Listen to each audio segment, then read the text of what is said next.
So it's been a month since Tembe fell to her death from a Cape Town hotel. Now, since then, there's been weeks of speculation about the circumstances surrounding her death and the nature of her relationship with rapper AKA. Some have questioned whether it was an abusive relationship, whether he's told the truth about what he knows to have happened in those hours leading up to her passing in Cape Town. Today, we speak to the man himself from his home in Johannesburg to get his version of events. Keenan, good evening. Good evening. Thank you for speaking to us. Thank you for taking the time. I think a lot of people are wondering at this point, because we haven't seen or heard much of you, a lot of people wondering, especially your fans, how you are doing. How I'm doing? Well, obviously I'm in a state of grief, sadness. For me, Nellie was, still is my whole life, my wife, or my wife to be. I wake up every day, I'm numb. I find it very hard to get up in the mornings, to make it through the day. I'm in grieving and in mourning.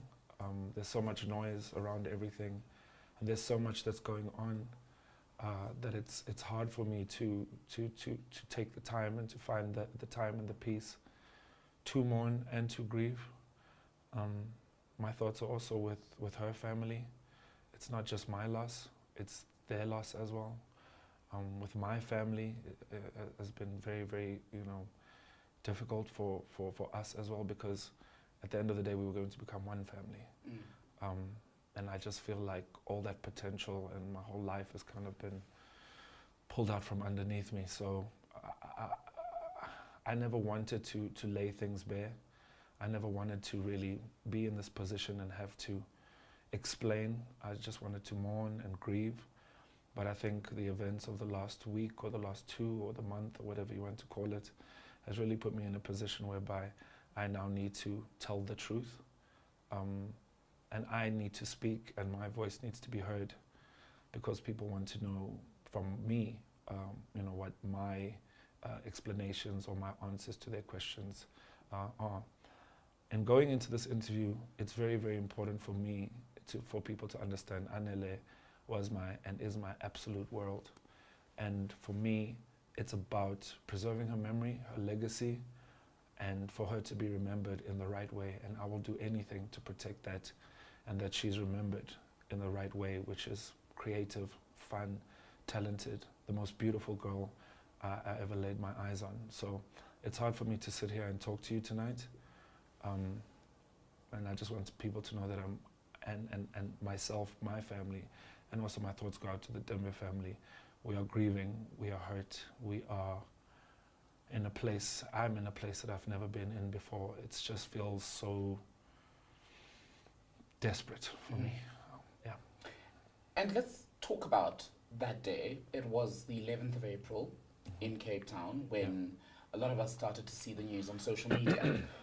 People started tweeting saying something has happened outside a hotel. And then came the tweets that said, AKA's fiance is thought to have jumped from a hotel. Yeah.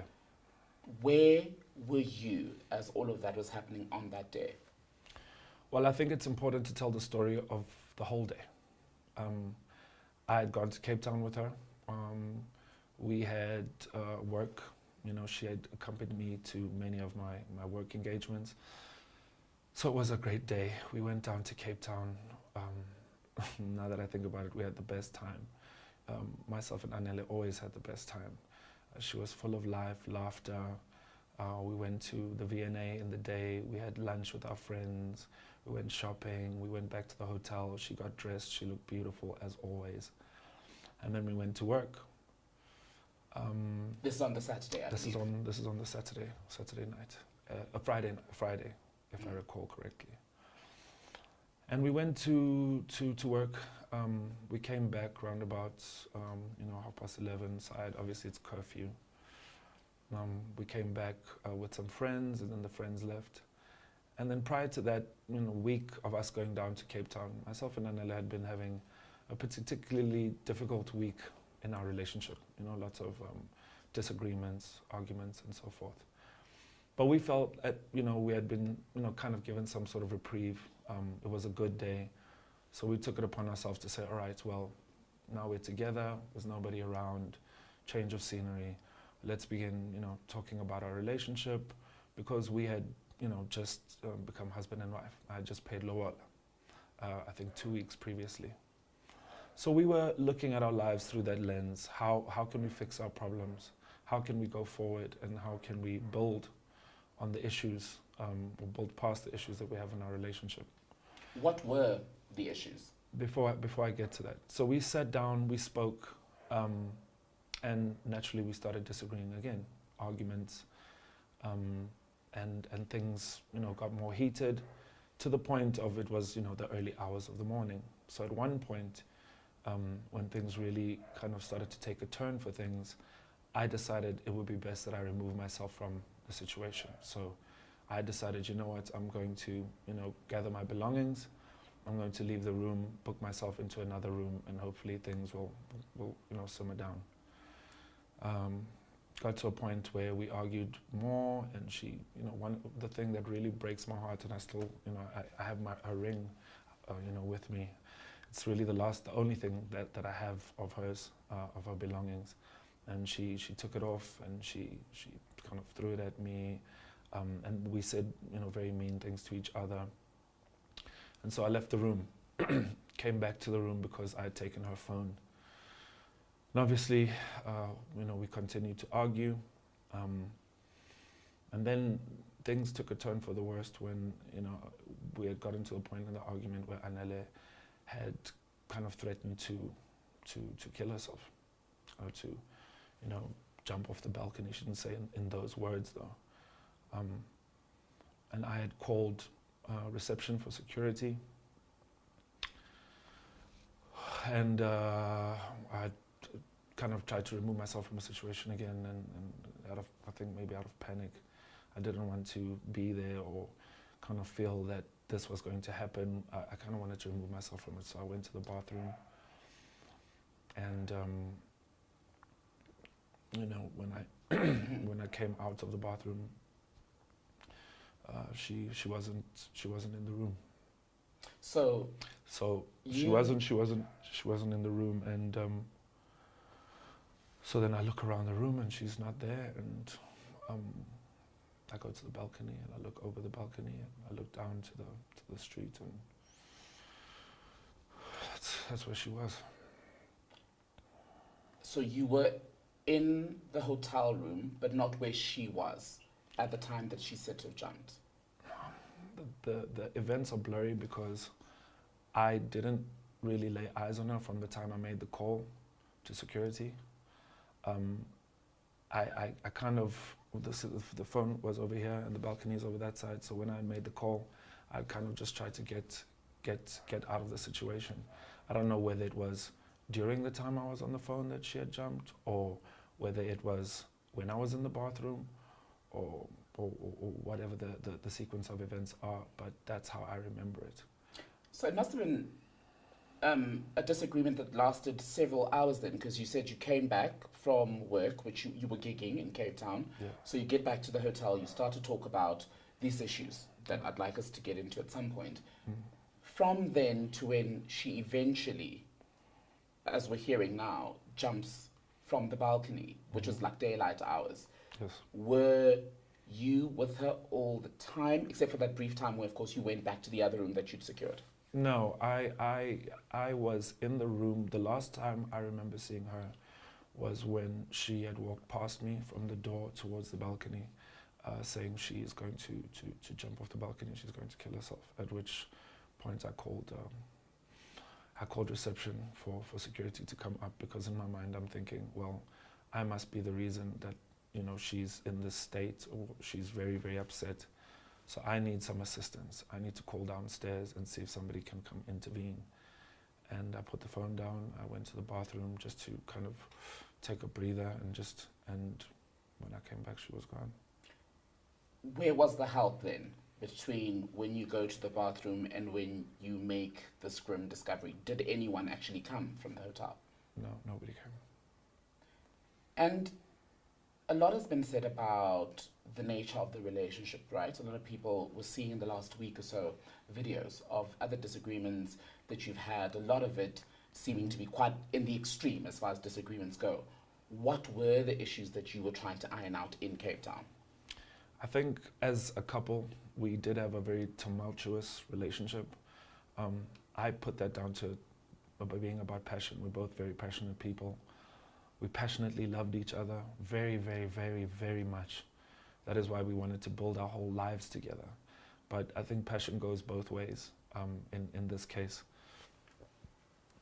Disagreements that we had could be quite intense. And on that day when we were speaking, it was about a variety of issues in our relationship. Issues that I don't feel I really want to lay bare, because Anele is not here to speak for herself. Anele is not here to give her side of the story. But what I can tell you is it was like any other relationship in which there were problems and issues and insecurities and just things that people, you know, especially with our life, me being in the public eye, that, you know, were going on in our relationship. And there was a lot of passion. And speaking to the images of the last week, I understand what it looks like. I understand that I need to own that. I understand that I could imagine, I regret it, and I can only imagine how I must have frightened her, how scared she must have been. And it's not something that I'm proud of. And it's something that I need to own. And if I could redo it or get to that point again, or go back in time, which is what I keep saying to myself about a lot of things when somebody passes like this. I keep thinking, could I have done something different? Could I have done better? Could I have done this, or could I have done that? And that kind of torments me every single day. But I know that what I am not is an abuser. I am not somebody who would abuse Anele, because I treated her like gold. She was my everything and still remains my everything. I would wake up every single day thinking, how happy could I make this person today? That was my mission. And that for me is why I'm so heartbroken, why I'm so completely shattered, is because that big part, that piece, that center of my life is gone. So I understand how it looks, but I want people to know that I loved her with all my heart. And that is why she said yes to marrying me. That is why her family said yes to me paying lobola for her. And that is why ultimately we wanted to build the rest of our lives together. And we'll go back to the hotel in a moment, but just on, because we've touched on it now, the issue of the videos. You say, yes, she meant the world to you. Yes. You cherished her. But when you watch the videos, I mean, I'll just bring up one where a man who is unidentified is in the room trying to subdue Anele, and Yes. you're presumably on the other side of the camera, and she keeps saying, you don't know what he's done or he's doing to me. Now, to those of us looking in from the outside, those don't sound like the words of a woman who was well taken care of and always felt loved. I can understand how that looks, and I can understand why people would think that way. Just to give some context into that day of that video. We had come from a work in Pretoria. We had come back from a show. And that night, Anele had actually tried to, we'll get through it in this interview, I'm sure. Anele had tried to jump out of the car while it was moving, for instance, that night. And we had more disagreements, and when she says, you don't know what he's doing to me, I cannot speak to that, because like I said, she's not here. And I can only wonder what she was talking about, what she was referring to. But what I do know is that I loved her, and I did everything I could to take care of her, and I cherished her. You know, myself and her father had a great relationship. Me and him used to talk all the time about the issues in our relationship. My mother at some point was very vocal with Anele. So we had also not just lived our relationship in this little bubble between each other. We had also spread it around in our family, and whenever there was conflict, we had tried to resolve it through our family as well. Interesting that you mention an incident where you say she tried to jump out of a car. I'm assuming this was a moving car. Yeah. And again in Cape Town, she then said she threatened to jump off the balcony, which at this point is what is said to have happened. What do you say to people who say then, if she had shown behavior that suggested that she was likely to harm herself, why would you leave her alone for any amount of time when she had said to you, I will jump off the balcony? Well, in my past experience with Nellie, it wasn't the first time that she had attempted to do that or had threatened to do that. She had done that here in this home upstairs before. She had over the phone threatened, or I don't know, I don't want to use the word threatened because it feels like she's holding something against me, but at times it could feel like that. Threatened to drive her car into a wall. She had to be talked down off a ledge at the Hilton in Durban. And she had also spent some time in psychiatric care in Durban after that incident. So you need to understand that I am a person who was with somebody who had gone through this before. And for me, I felt like in that moment, I didn't really believe that Nellie would do that, right? Because I'd been through it before with her. But at the same time, I felt like I wanted to remove myself from it, because if I'm the cause of this, then something in me said, just get away, get away. I shuddered to think what the situation may have been. You know, we don't know what the outcome may be had I made a different choice, but we'll never know. But that is the choice that I made. I wanted to get away from it, remove myself from the situation. And in my mind, I thought I was going to come out of that bathroom and she'd still be there. Do you regret leaving her alone for those? I regret many things, not just that. And in the hours that after it happened, I thought about not just that night, but I thought about my entire relationship with her since the very start of when I knew her. Could I have done this? Could I have helped her like this? Could I have taken her disposition a bit more seriously? You know, her medication.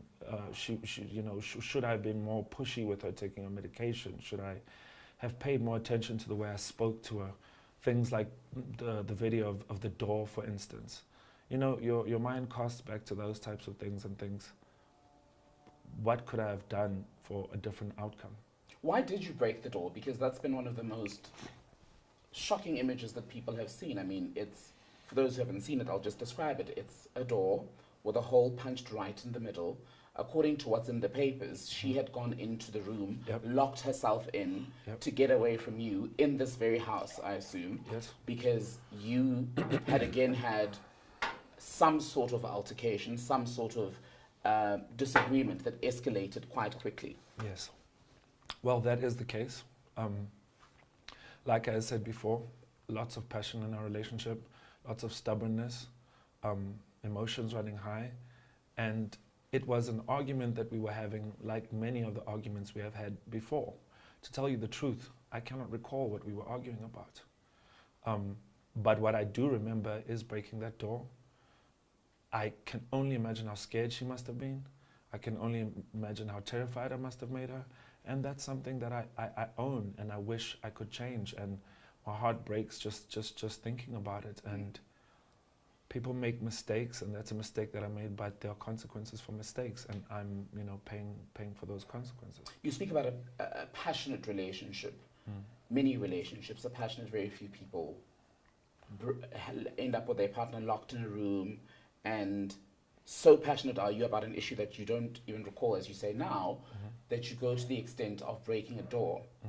So was your passion violent? In that moment, definitely. In that moment, I took it too far. In that moment, I scared her. In that moment, I wasn't the man I was supposed to be towards her.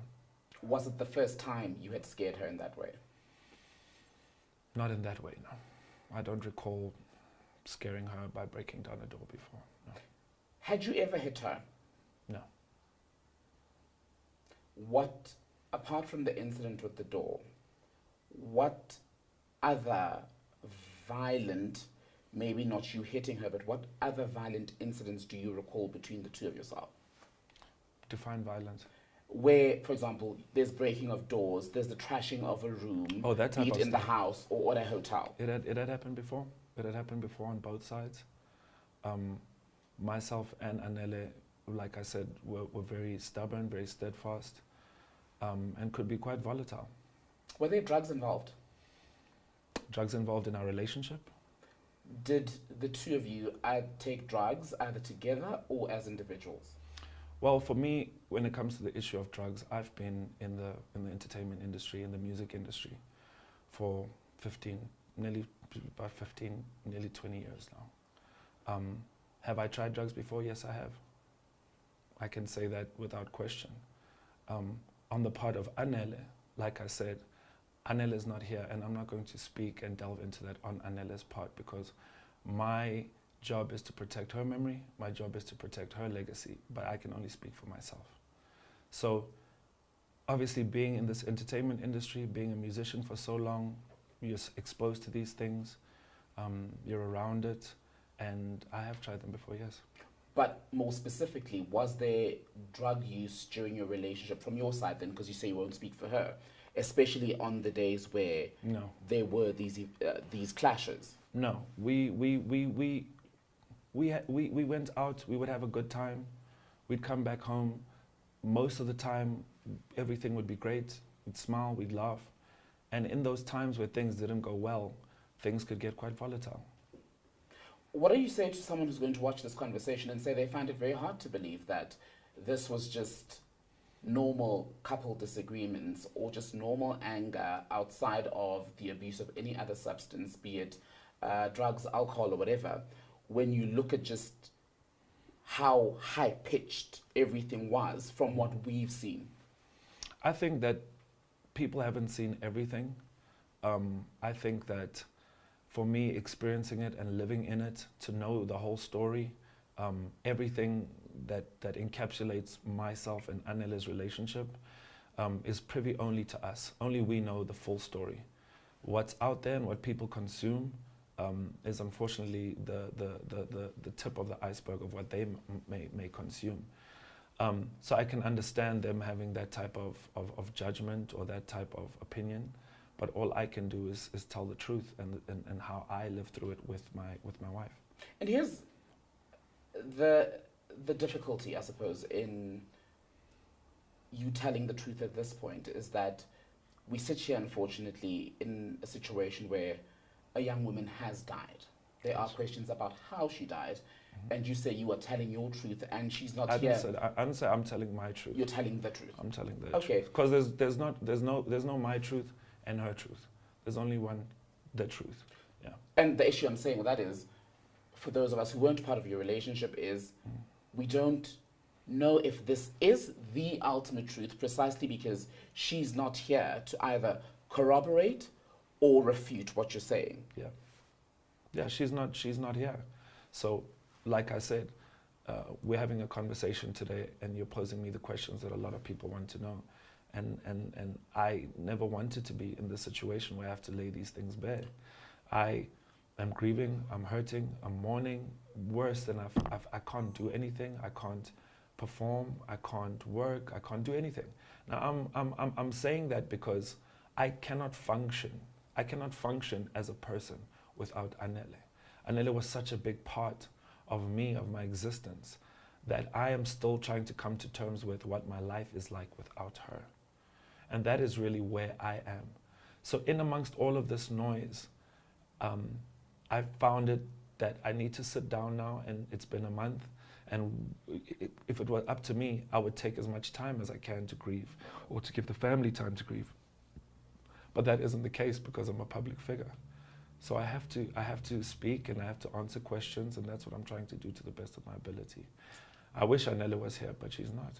And you say, Keen, that you loved Anele, that you guys had a passionate relationship, to use your word. Do you accept that it's quite possible to be in love with a person and equally be in a toxic relationship? I think that's possible, yes. Is that how you would describe your relationship? No. I would describe my relationship with her as loving. We adored each other. We absolutely adored each other. I was so lucky because, when lockdown started, I got to spend every single day with her for the last year. And I really got to know her on so many levels. And she was amazing. She was everything that I ever wanted. I don't know where I'm going to find another Anele. I don't know how to compute it. My mind and my soul doesn't know how to deal with. I just feel like I'm just floating from moment to moment, and it's a pain that I will change me for the rest of my life. I'll never be the same again. So to label it toxic, no. Did we have difficulties? Yes. But is it not possible for the two to coexist, the love and toxicity, when, yes, you've got the loving moments, which are great, but you also have the extreme lows, which aren't just the usual, I'm not taking your calls. These are lows that involve the breaking of doors. They involve videos of a woman crying hysterically on the floor, calling out for her mother. They involve, now we're hearing reports of her friends saying, in fact, what was going on was abuse. You're saying that's not what happened. Mm-hmm. But how do you, let me phrase it this way, how do you balance those two? Because you can't look at one without the other. Yes. Are you talking about toxicity and love? Like I said, it's possible to be in a toxic relationship and be in love. I just wouldn't characterize our relationship as that relationship that was toxic and in love. I believe that our relationship was one that we were building towards the future. It was one in which we took the ultimate step to be with each other forever, for the rest of our lives. And one that I put my marker in the sand and I said, this is going to be my life partner. Mm-hmm. And that is how I feel about it. I cannot reduce our relationship just to a toxic in love. It was a serious thing. It was my wife forever. So I feel like to draw parallels like that, yes, you can talk about the highs and the lows. And to the outsiders, it might seem extreme, but in our reality, we were 99% of the time in love, and things were amazing, and we were building a future together. She was in her early 20s, you're in your early 30s. Correct. A lot of conversation about the age difference between the two of you, mm-hmm. subsequent to her passing. Mm-hmm. Did that play a role in your differences in particular? I think it did, but it also enhanced our relationship. I think that it was perfect for us. She enjoyed the difference. She in what she was looking for in somebody. She was looking for somebody to settle down. She was looking for somebody who was kind of knew who they were and knew where they were headed. And for me, I was so lucky to find a girl that was young and wanted to settle down, so I counted myself very, very lucky. But the age difference also had its shortcomings in, not just her, but me as well, in terms of patience, in terms of communication, understanding, love language, expressing each other, sometimes we didn't get each other. So obviously those issues were there. You've alluded to her struggles to a degree with issues around mental health, right? Where you say she was on medication. Yeah. I don't want to misquote you here. Was there anything similar on your end? In terms of being under medication? Mental health-wise, do you have issues that you're dealing with? Either depressed, either bipolar, that sort of thing? No, I don't have any diagnosis. I haven't been diagnosed with any mental illness. But then again, maybe there are people walking around who have these conditions and don't know them yet. I have sought, obviously, the help of a psychologist, and I've been doing therapy sessions. She says, I need to go on medication, I need to go on antidepressants now, is a suggestion that she's making. But as far as while myself and Anneli were in a relationship, I was never diagnosed with anything or taking medication for any mental kind of diagnosis or situation. Do you think you have an anger problem? At times, yes, I do. I do think so. I think that I can be over the top sometimes, and I feel like I'm a work in progress, It was something that we spoke about, myself and Annele, a lot of the time. We spoke about how do we resolve conflict in our relationship. And I always strived to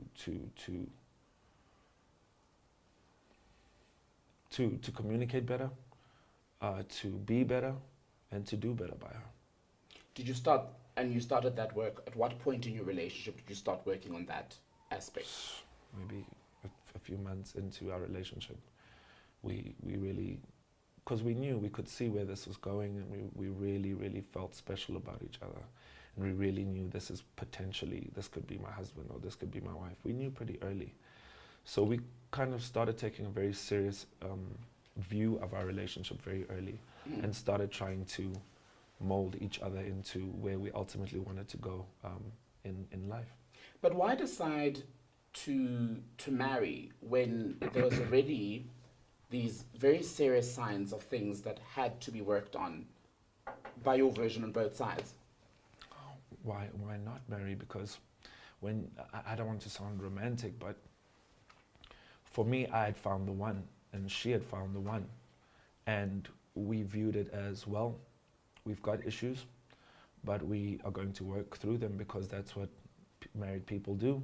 That's what people who are not married do. We work through our issues. We sought the help of our parents. We were actually due for counseling, for marriage counseling, in the coming week after this had happened. So the steps were there for us to try and resolve our differences. We had sought spiritual guidance from pastor. So we had tried to make those steps. Unfortunately, we didn't, get the time to do them, because ultimately our lives together was cut short. Let's go back to ultimately, because that's where we started off. The morning of what had been these hours of disagreement, and when you ultimately go again, just to recap, go into the bathroom, you come back and she's no longer in the room, you look down and you then see her lying on the side of the road, at least from the pictures that we saw is where she was. Yeah. What goes through your mind in that moment?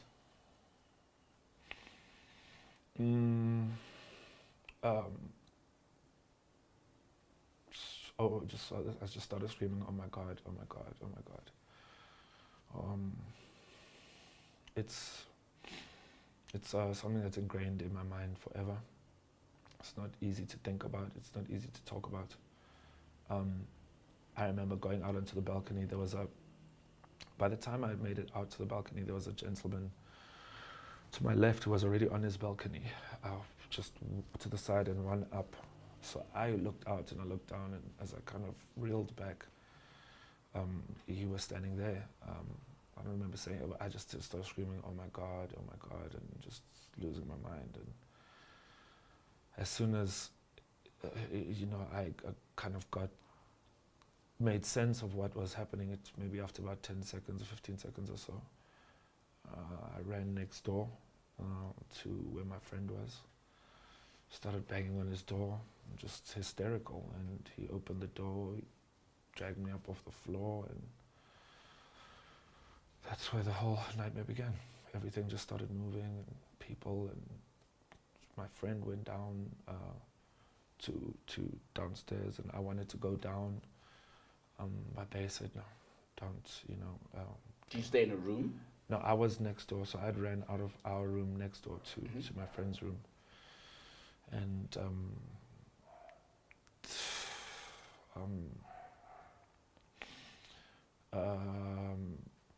they had said she was still alive. So that made me go even crazier, because I had seen her. So I started thinking, there's no way. We were staying on the 10th floor. There's no way she could have survived that. Why are you telling me this? Like, you're only messing with me. Don't tell me something like that,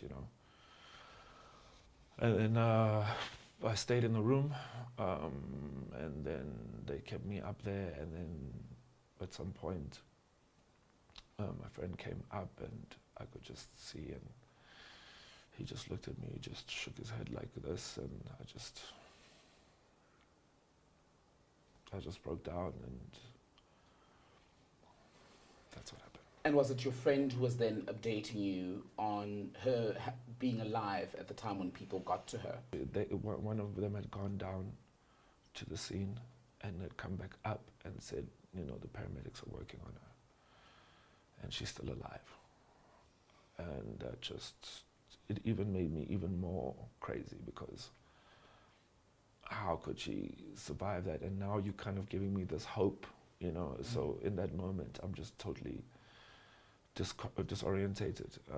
So now when he goes back downstairs, now my head is thinking, oh, please make it, please, can she be alive, please. But I knew in my heart I'd seen it, and in that brief moment that I'd looked over, and it just was so horrifying for me. And just to see her like that, it was, I don't have the words to describe it. And then he came back up and he told me, he shook his head, and that's when I knew she was gone. Do you remember who, outside of your friends who were at the hotel at the time, who you called first? I must have.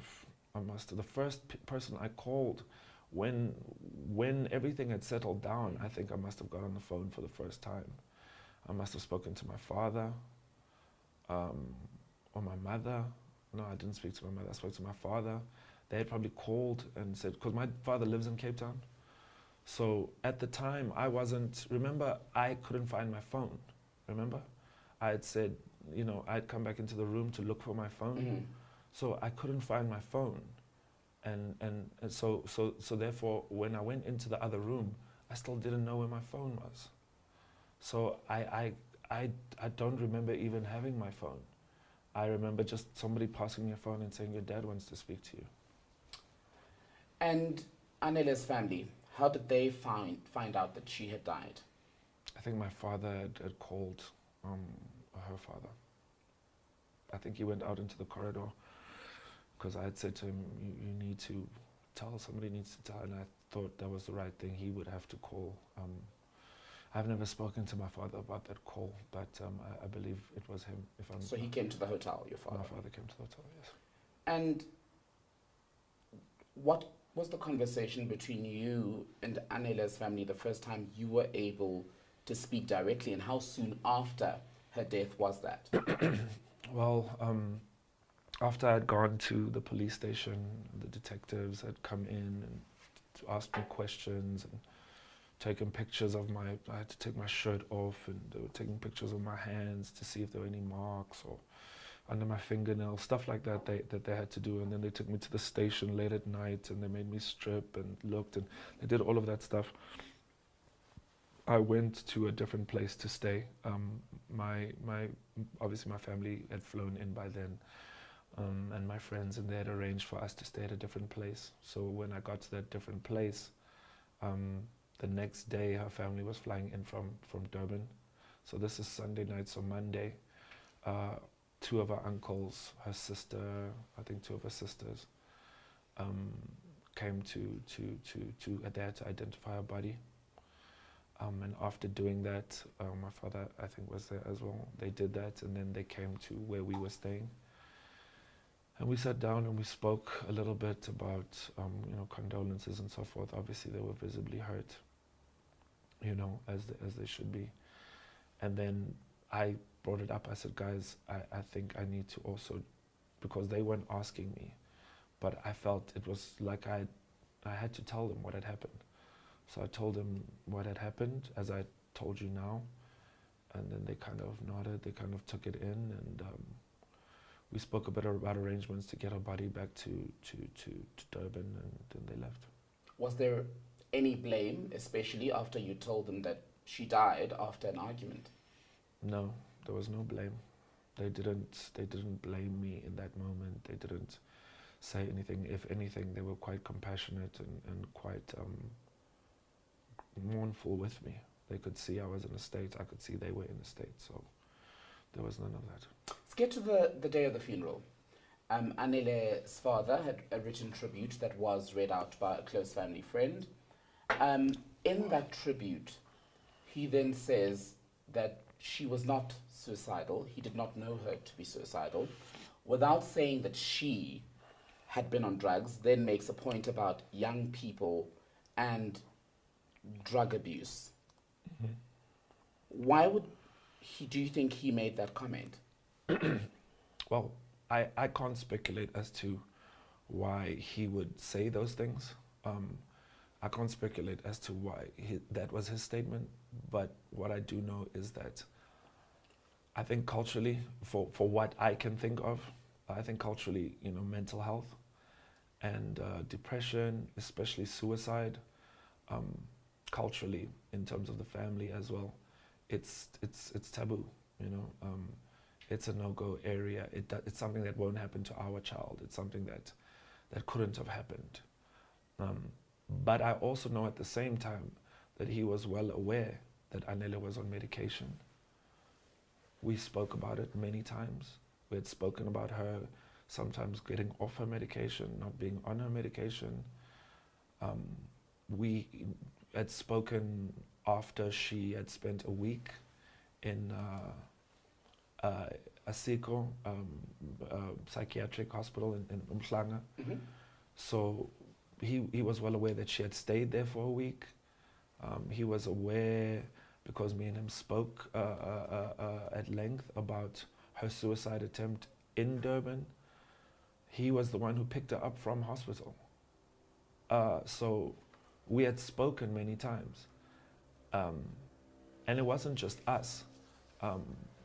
My mother had sat down with me after the Hilton Durban incident, and had sat me down and said, "Son, are you aware? Are you aware of what this is going to take, and are you prepared to go the distance with somebody who, with a condition like this? Do you understand it? Are you educated enough on the subject?"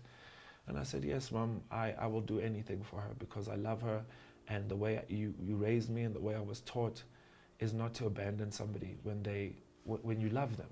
How could I do that?" So I stuck it out, and as it pertains to her dad and what he said at the funeral, he knows these things. We've spoken about them. So to say that he didn't think she was suicidal, I don't know why he said that, but what I do know is that he was well aware of those things that I've just listed. And on the issue of the drugs, why did he make that point? You say you are not currently abusing any substances. Yeah. You were not on any drugs during your relationship. Yeah. Was she on substances? Like I said at the start of the interview, I'm not going to point fingers at Anele and say she was this or she was that, she was or she wasn't. For me, I'm here to speak, to protect her memory, to protect her legacy. That's what I'm here for. So you would have to ask him why he would say something like that. The people who've questioned your decision to issue a statement on the eve of the Sunday newspaper reports, where two publications, I think, ran with the same story with the videos, which they had got from a friend or friends of the late Anele, right? Yeah. Why go the route of a statement versus, for example, giving a quote to a newspaper? Were you responding to the inquiry firstly from the newspapers? Were you trying to preempt the reporting? Yeah, I had gotten a call on the Saturday morning about the story that was going out on the Sunday. So I had gotten in touch with a member of my team, and I told him, "Look, this is what they're saying. So what do we do?" Upon a lot of our own kind of piecing of things together, we believe that it is someone. I don't know who, but they've unlocked Anele's phone, right? And the papers had been sitting on the story for weeks, actually weeks. It wasn't I mean, also when you go to print for a story like that, as I understand, you print on the day, on the Saturday, and then you go to paper. So to ask me in the morning, for me it felt very orchestrated, and a lot of what's going on in the media and also in the inquest feels orchestrated, and it feels like there's ulterior and kind of orchestrated by whom and ulterior what different forces at play. Because for me, I thought, let me put the statement out to preempt and to address what's coming out in the papers tomorrow. I also felt that a quote wouldn't do it justice. I wanted to state my claim and say what I had to say. You asking me? My question was, who would lead to the publication of these stories? Yes. With an agenda? Yeah. And B, what would they have to gain? People who want to blame me, people who want to make me the person responsible. That would be the motive. And the gains, there are no gains in a situation like this. Anele is gone. We can never bring her back. So I wouldn't say it's gains, but I know there's a lot of trauma on all sides. I know people are grieving, they're mourning, and I can't understand their process. But what I do know is the people who are providing the papers with these, videos and these clips, the timing of it is something that I'm paying attention to, because when Anele was here and things were great and we were in love, but now it's she's gone. It's all in the papers. It's in the media. My character is being brought into question. So I just question the timing of it, and also the timing, of the videos, and I question the sources as well. So, but do you at the very least understand why there'd be some anger directed at you, be it from I totally her friends understand. and family, given precisely the fact that, yes, these are snippets into your relationship, but these are things that did happen. So when people are trying to make sense, especially of someone who, as we're saying, took their own life, they will try to look at the factors that may have contributed to that. And some would say, in fact, you were a part of that. Maybe not entirely, but you may have been part of pushing her over the edge. Myself and Anele's lives were intertwined. We were going to build a life together, like I said before. And it's impossible for whatever she was going through at any given time while she was with me not to have anything to do with me. I was her life, she was my life. However, it's important to look at things in the whole context. Anele had attempted suicide before. Anele had spoken about it many times before. And people know this. So when those things had happened, there was no blame on me then. There was no outcry against me then. But Anele made that decision. She took her own life, and I'm here to grieve. We all grieving, and however they want to express their anger is not up to me to dictate. I can just interpret it the way that I'm interpreting it. At this stage, do you personally take on any kind of blame, any kind of accountability for where she was mentally at the time of her death? I think it's impossible not to feel part and parcel of her mental and emotional state, especially if you're trying to build a life with her and become a husband and you're headed that way. But I think it's very important to also realize that Anele had a life before me. Anele was Anele before she met me. Also within our life, Anele had her own life, her own friends, and she was her own person. She was strong-willed, and you couldn't force her to do anything that she didn't want to do. So for instance, even when you talk about drugs and you talk about abuse and so forth, you couldn't force Anele to do anything that she did not want to do. Anele made her own choices. That was the type of woman that she was, and that's why I loved her so much.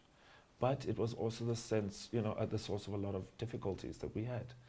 So to say that I'm responsible, I wouldn't use the word responsible, but I would definitely say that wherever she was at that point in her life, my life and hers were intertwined, yes. I think it's worth saying, though, that you make the point about how she was strong-willed, she was stubborn, she made her own decisions, but the nature of abuse, even over and above your situation, is that even the strongest women can be abused despite being strong. So I think that's worth saying. But another thing that you said is that you think someone has now managed to get into her phone, and that's how the videos are now circulating. Yeah.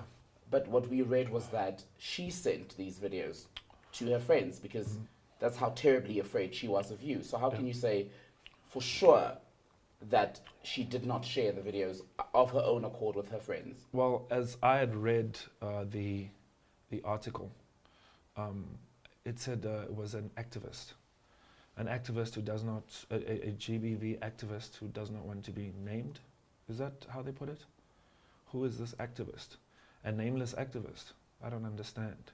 Well, people could also make the I argument also that don't understand. Every source is nameless. Everything is nameless. There is no accountability. Nobody is. So for me, it is in my opinion, and also for reasons that I can't disclose. There is information that has shaped my opinion, and that is my opinion. My opinion is that it is not a friend who has decided to step forward all of a sudden. what is that information that has shaped your opinion? I can't disclose that information. Do you believe it is her family that's behind what's going on? I can't point any fingers at her family. When last did you speak to the Tembe family? The last time I've spoken to the Tembe family in particular, her father, was the day after the funeral. I had gone to, see him the day after the funeral, before I was supposed to fly back to Joburg. I thought to myself, well, the right thing to do is to, like I had explained, because there was no time for closure. We had the arrangements for the funeral. We had the arrangements for, everything. It was hectic, flying her body up, all of that stuff. So we didn't have the opportunity to sit down. So I took it upon myself to say to him, Baba, listen, let's sit down tomorrow if you can, if you're willing to meet and if you have time. And he said yes. So I went back to their house and I sat down with him and I looked him in the eye and I attempted to give him the closure of what had happened. What was that closure?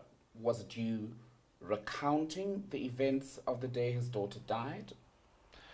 Well, for me, if I was a father, which I am a father, if something like that had happened, I would want the person who was with her to come to me and explain to me exactly what had happened.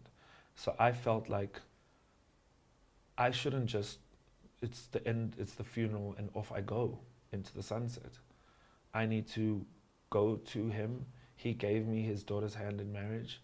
So therefore, I need to go sit with him and explain to him and recount to him the events that led up to this tragedy. And what did he say to your explanation? How did he receive it? He received it like a grieving father. He received it like a mournful father. He was upset. He was sad.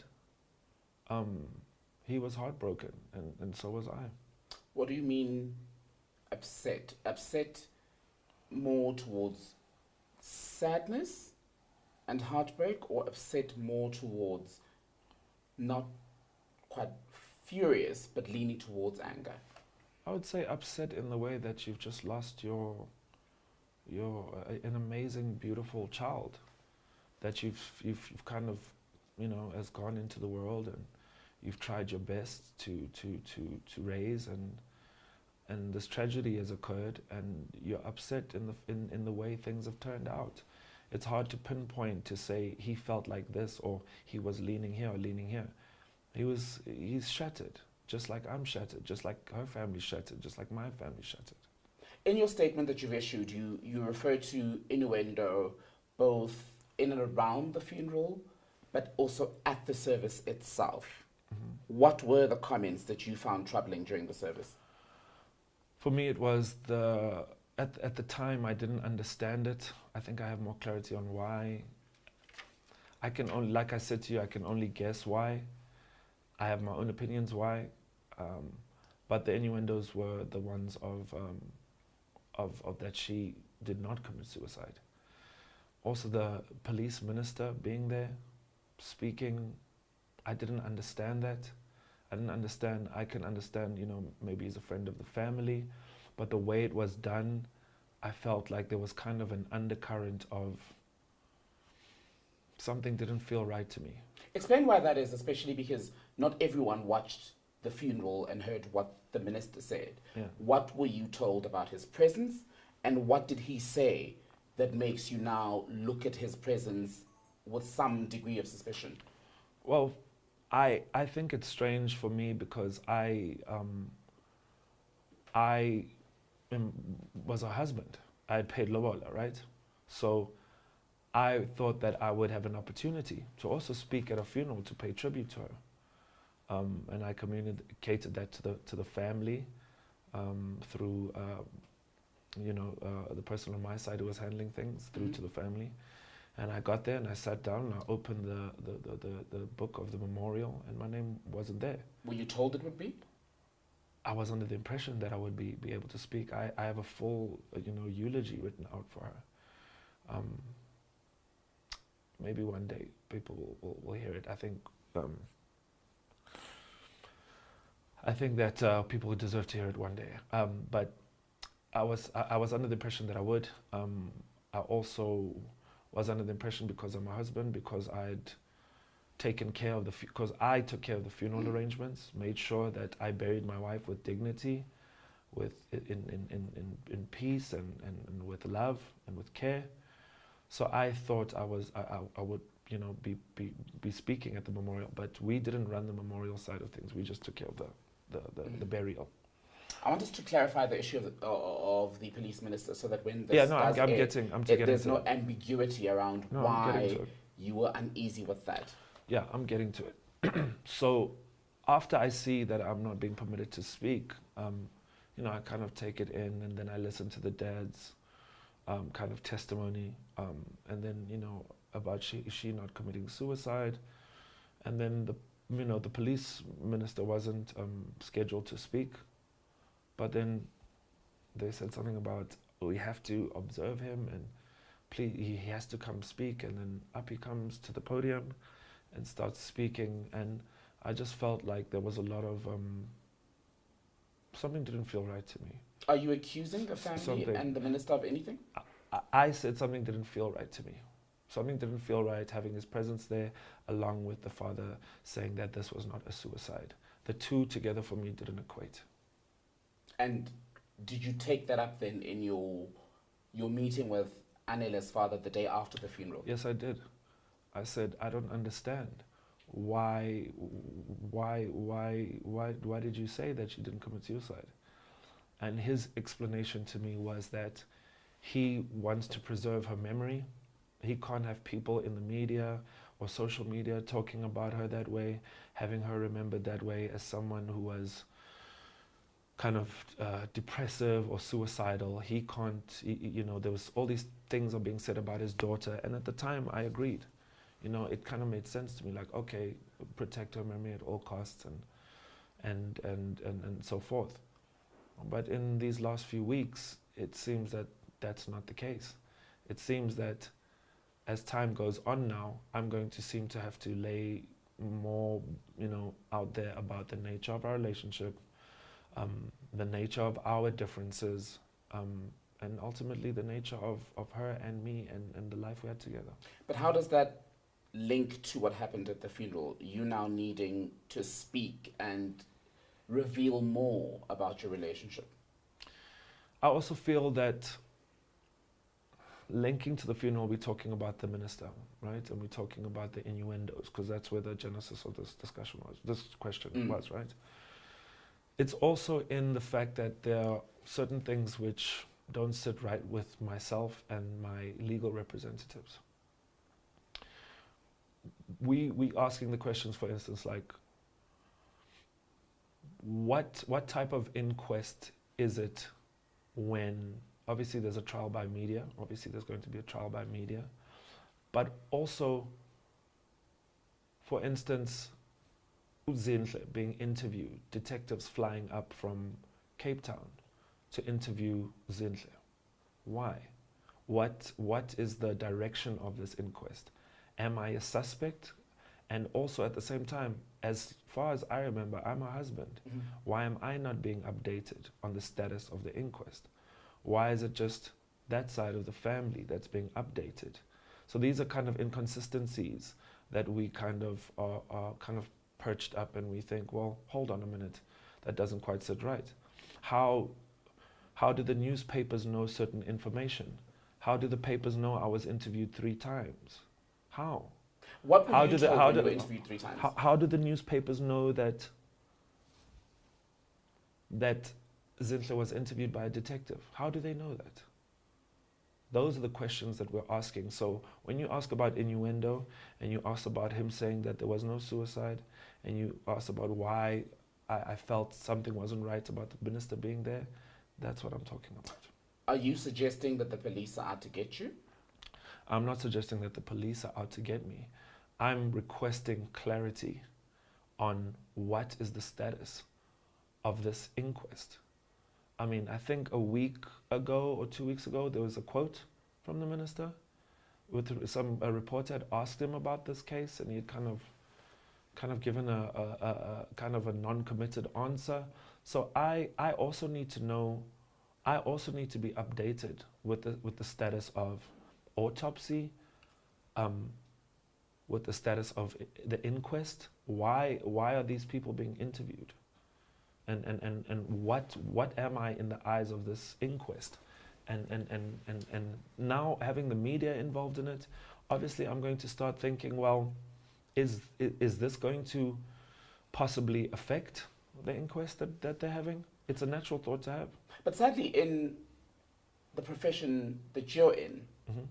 anything around your life, I mean, your other breakups, for example, got media attention. So Right.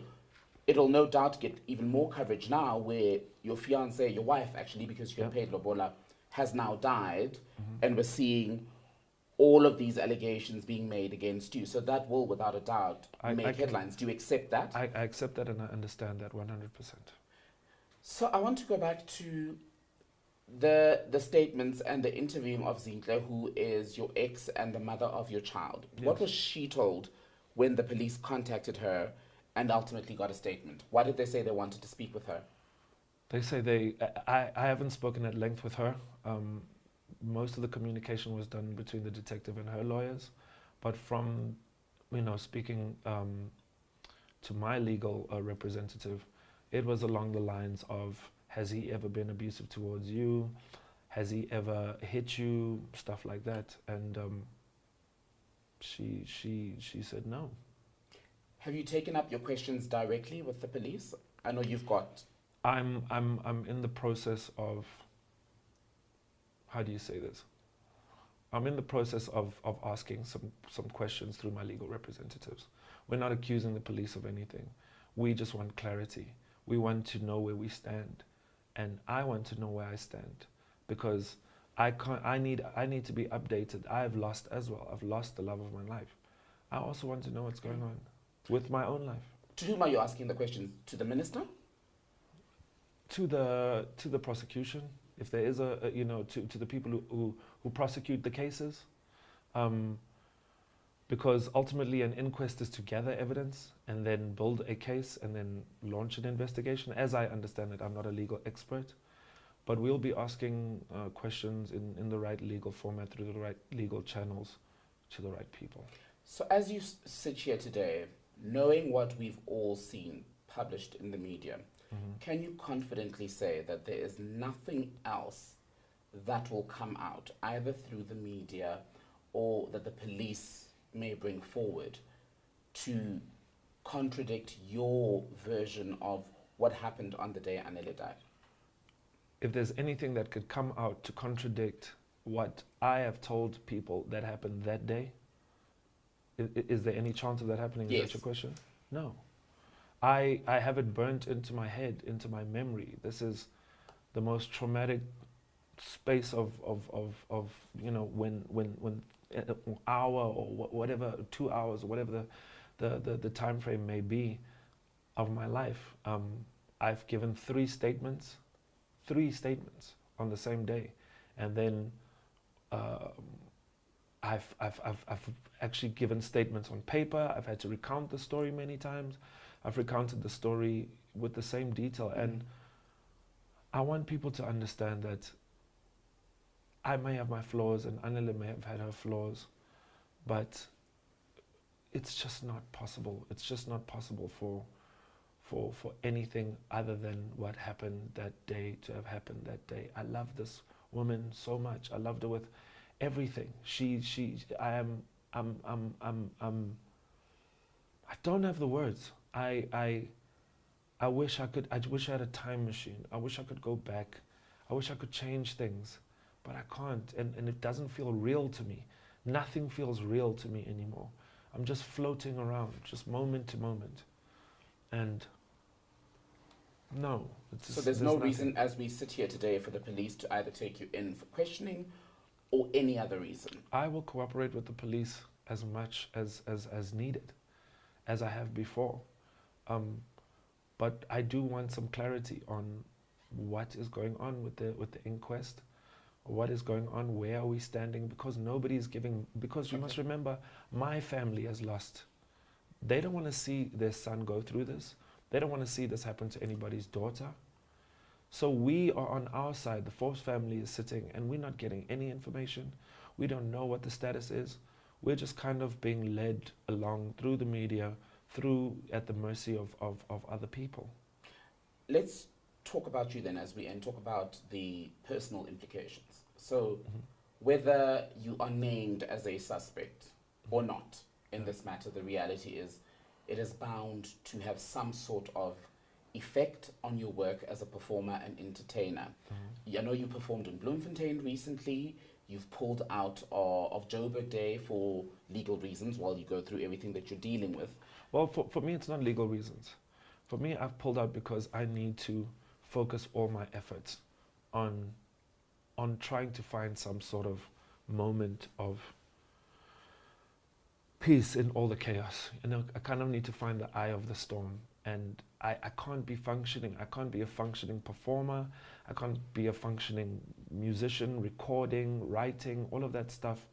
For me, I need to step away from that. And I also think on the festival side, they understand that. And they also understand the outcry and the pressure on them. How are you finding that peace? You mentioned therapy. What else are you doing? I'm trying to pray more. I'm really trying to pray more. For me, I'm finding it difficult. I'm angry.